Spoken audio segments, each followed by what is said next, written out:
নমস্কার বন্ধুরা, চুমকির রান্নাঘরের ব্লগসে চলে এসছে আর একটা সানডে ধামাকা ভিডিও। আজকে বাড়িতে এবছরের প্রথম ইলিশ মাছ খাওয়া হবে।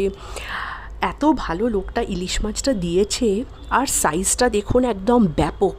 উফ, এই এক একটা পেটি দেখেই না আমার এখন থেকে জিভে জল চলে আসছে। আর গন্ধটা, কাঁচা ইলিশেরও গন্ধতে একটা লোভ আছে, কি বলুন, বাঙালি থাকতেই পারে না।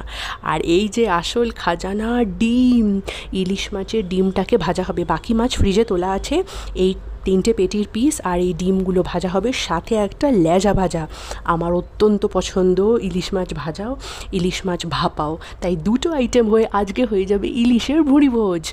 এই দেখুন বন্ধুরা, ইলিশ ভাপাটা তৈরি হচ্ছে, আর বলতে বলতে আমার জিভে জল চলে আসছে। যেমন ঝাঁঝ তেমনি গন্ধ, কাঁচা লঙ্কা সর্ষে বাটার একেবারে অমূল্য মেলবন্ধন। তো যতক্ষণে ইলিশ ভাপাটা তৈরি হচ্ছে, আপনারা চটপট লাইক, কমেন্ট অ্যান্ড সাবস্ক্রাইব করে দিন আমাদের চ্যানেলটাকে। ভিডিওটা ভালো লাগলে অবশ্যই নিচে জানাবেন। আর এই যে ইলিশ ভাপা রেডি হয়ে গেছে, আর সঙ্গে ছিল ঝিঙে আলুর ঝোল সামনে পাতে। ঝিঙে আলুর ঝোল কিন্তু খেতে খুব ভালো, একটুও বোরিং না। আপনাদের সবার কেমন লাগলো আমাদের আজকের মেনু অবশ্যই জানাবেন। বাই।